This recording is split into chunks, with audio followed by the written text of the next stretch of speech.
अभी अभी 9 अप्रैल को जम्मू कश्मीर लेजिस्लेटिव असेंबली का बजट सेशन पूरा हुआ। एक लंबे अरसे के बाद जम्मू कश्मीर में चुनाव हुआ था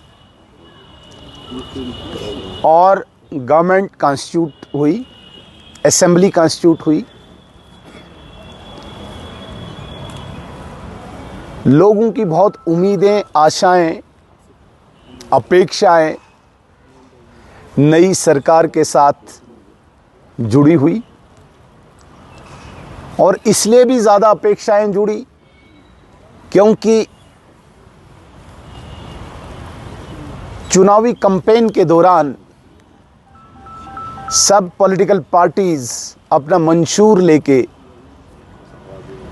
अपना मैनिफेस्टो लेके लोगों के बीच में पार्टीज जाती हैं। हम भी गए, इसमें कोई शक नहीं। नेशनल कॉन्फ्रेंस जो इस सरकार में है, उन्होंने भी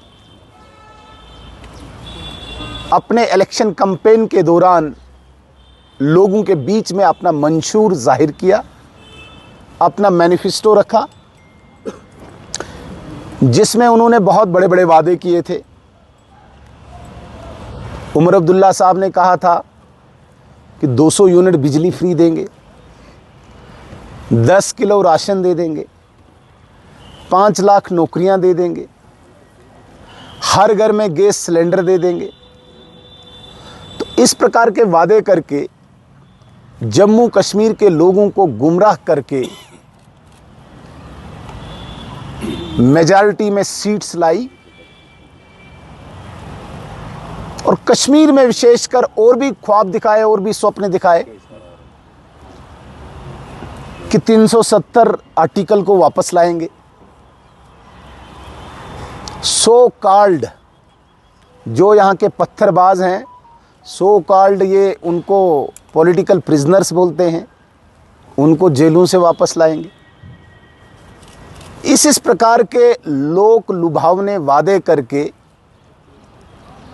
कश्मीर की जनता को गुमराह करके मेजॉरिटी सीट्स नेशनल कॉन्फ्रेंस ने लाई और सरकार बनाई। अब सरकार को बने हुए इस 16 अप्रैल को 6 महीने हो जाएंगे। इन 6 महीनों में यदि हम देखें, अगर हम देखें तो 2 असेंबली सेशंस हुए।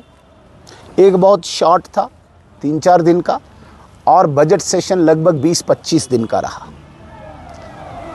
कहीं पे भी नेशनल कॉन्फ्रेंस ने जो वादे किए थे इन दोनों सेशंस के दौरान या इन 6 महीनों के इनके कार्यकाल के दौरान कोई भी एक भी चीज़ रिफ्लेक्ट नहीं हो रही है। बजट में भी और नॉर्मल गवर्नेंस में भी कहीं पे भी कोई वादा रिफ्लेक्ट नहीं हो रहा है। हद तो तब हुई जब इन्होंने डेली वेजर्स के साथ मजाक किया, क्योंकि यही चिल्ला रहे थे डेली वेजर्स को हम रेगुलर करेंगे।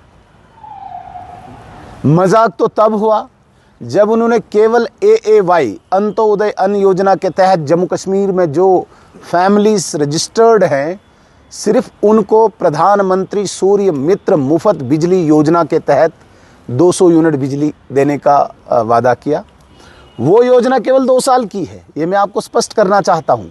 और उमर अब्दुल्ला साहब कहते हैं कि हमने 5 साल में बिजली देनी है।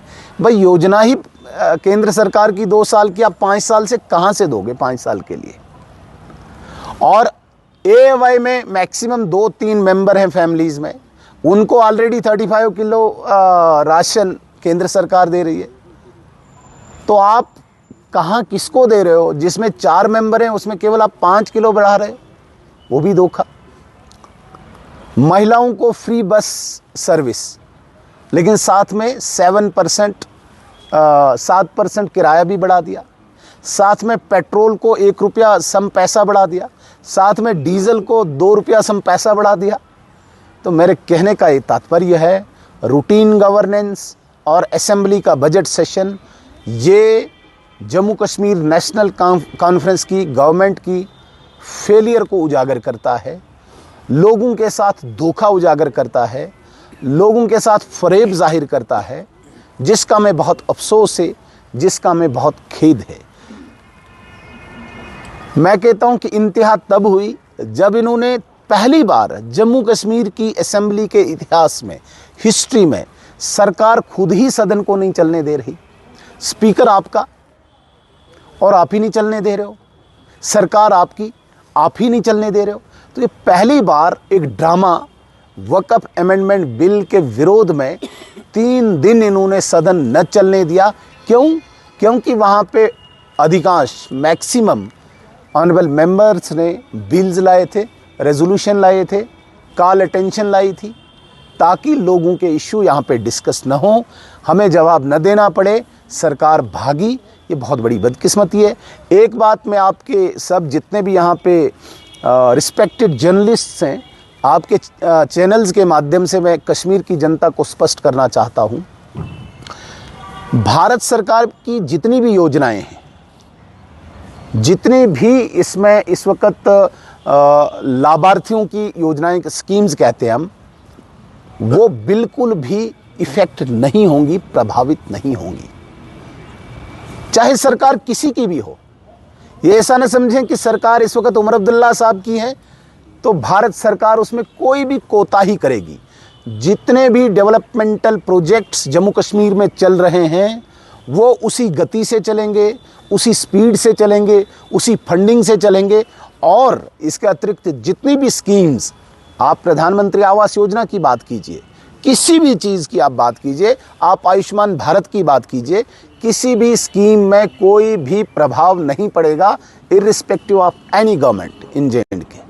तो इसलिए जो जम्मू कश्मीर की सरकार लोगों को दोबारा से गुमराह करने की कोशिश करती है, मैं आपके चैनल्स के माध्यम से स्पष्ट करना चाहता हूं, कोई इसमें कोताही नहीं होगी। लेकिन एक चीज़ में कोई कंप्रोमाइज़ नहीं होगा। हमने कहा है इस आतंकवाद को, अलगाववाद को, पत्थरबाजी को जब तक ना हम वाइप्ड आउट करेंगे तब तक हम भी सांस नहीं लेंगे। पूर्णतः यहाँ पे शांति स्थापित नहीं होगी तब तक यहाँ पे कोई कंप्रोमाइज़ नहीं होगा। मैं आपका ध्यान थोड़ा सा पीछे लेना चाहूँगा। यहाँ पे जब नेशनल कॉन्फ्रेंस की गवर्नमेंट थी, आपने देखा होगा यहाँ पे स्कूल जले, यहाँ पे हॉस्पिटल्स जले, यहाँ पे गवर्नमेंट एस्टेब्लिशमेंट की जितनी बिल्डिंग्स थी वो जले। वो कब जले? जब यहाँ पे नेशनल कॉन्फ्रेंस की गवर्नमेंट थी। नेशनल कॉन्फ्रेंस एक बहुत बड़ी बात असेंबली में भी कहती है और बाहर भी कहती है कि उनके 10,000 वर्कर्स मारे गए, बोलते हैं ना। तो कब मारे गए नेशनल कॉन्फ्रेंस के वर्कर्स? तब मारे गए जब फारूक अब्दुल्ला साहब और उमर अब्दुल्ला साहब के पास होम डिपार्टमेंट था। जब से भारत सरकार ने यहाँ की कानून व्यवस्था अपने हाथ में ली, एक भी नेशनल कॉन्फ्रेंस का वर्कर यहाँ मारा नहीं गया। तो ये क्या जाहिर करता है? तब क्यों मारे जाते थे? क्या आपकी कोताही थी या आपकी कोई मिलीभगत थी उन मारने वालों के साथ? क्यों मारे जाते थे आपके वर्कर? क्यों मारे जाते थे? या तो आप खुली छूट देते थे, मिलीभगत थी। आज क्यों नहीं? आज आपके वर्कर सुरक्षित क्यों हैं? क्यों? क्योंकि अमित शाह जी के हाथ में आपके वर्कर की सुरक्षा का जिम्मा है। इसलिए जो 10,000 काउंट आप कर रहे हो कि हमारे वर्कर मारे गए, वो तब मारे गए जब आप ही जिम्मेदार थे। आज अमित शाह साहब के हाथ में यहाँ की सुरक्षा की जिम्मेदारी है, इसलिए आपके वर्कर सुरक्षित है। एक बात और मैं स्पष्ट करना चाहता हूं, बड़ी बदकिस्मती है, नेशनल कॉन्फ्रेंस स्टेटहुड की बात करती। स्टेटहुड हमारा नैरेटिव है, स्टेटहुड हमारा वादा है, भारतीय जनता पार्टी का वादा है। आप कहाँ यहाँ आ गए? आप ढूंढो भाई, आपने सिलेंडर देने हैं, बिजली देनी है, राशन देना है, एम्प्लॉयमेंट देनी है। आपने तो कहा है 5 लाख एम्प्लॉयमेंट देंगे, 5 लाख रोजगार देंगे। 5 लाख रोजगार का मतलब है एक साल में 1 लाख। 5 साल है ना आपके पास, एक साल में 1 लाख का मतलब है 6 महीने में 50,000 सरकारी नौकरियां। मुझे बताइए 6 महीने हो गए, 50,000 कहाँ है नौकरियां? एक नौकरी जो नेशनल कॉन्फ्रेंस के बहुत बड़े लीडर के भतीजे को आपने लगाया बैकडोर करके, उस नौकरी के अलावा आम गरीब के बच्चे के लिए कहाँ है? बताइए मुझे। तो मेरे कहने का मतलब है इस हालात के जिम्मेदार नेशनल कॉन्फ्रेंस है। और आज जो हालात सुधरे हैं, आज यहाँ पे कोई हड़ताल नहीं है, आज यहाँ पे कोई कैलेंडर नहीं है, आज यहाँ पे कोई पत्थरबाजी नहीं है, आज यहाँ पे गरीब पेरेंट्स खुशी से अपने बच्चे को स्कूल भेजता है। वरना यहाँ पे सब अमीरों और बड़े बड़े पॉलिटिशियंस के बच्चे बेंगलोर, मुंबई या अब्रॉड वहाँ पढ़ते थे। गरीब के बच्चे हड़ताल के कारण स्कूल नहीं जा पाते थे। दूर की बात क्यों जाते हो आप, यहाँ पे डाउनटाउन जाइए, डाउनटाउन को बताइए, डाउनटाउन के लोगों को पिछले 15-20 साल आपको दुकान खोलने का कभी मौका मिला? नहीं मिला। आज जब से अमित शाह और नरेंद्र मोदी जी के हाथ में यहाँ की सुरक्षा का जिम्मा है, डाउनटाउन आज फल फूल रहा है। आज वहाँ पे स्कूल खुल रहे हैं, आज वहाँ पे बिजनेस एस्टेब्लिशमेंट फ्लोरिश हो रहा है। ये क्यों? क्योंकि अमित शाह जी के हाथों में यहाँ की सुरक्षा का जिम्मा है। जब आपके पास होम डिपार्टमेंट था तब डाउनटाउन क्लोज होता था, तब यहाँ पे पत्थरबाजी होती थी, तब कोई स्कूल नहीं खुलता था, तब कोई दुकान नहीं खुलता था। यासीन मलिक बाहर था, मैसूमा बंद रहता था। आप जरा रिकॉर्ड निकालिए, जब तक यासीन मलिक बाहर था मैसूमा में एक भी दुकान नहीं खुली, हड़ताल। उसको उसकी जगह पहुंचाया गया, आज मैसूमा फ्लोरिश हो रहा है, आज वहाँ की दुकानें फल फूल रही है, आज वहाँ का बिजनेस फल फूल रहा है। तो ये क्या दर्शाता है? ये दर्शाता है कि नेशनल कॉन्फ्रेंस ने कभी भी कश्मीर की शांति के लिए कोई प्रयास नहीं किया।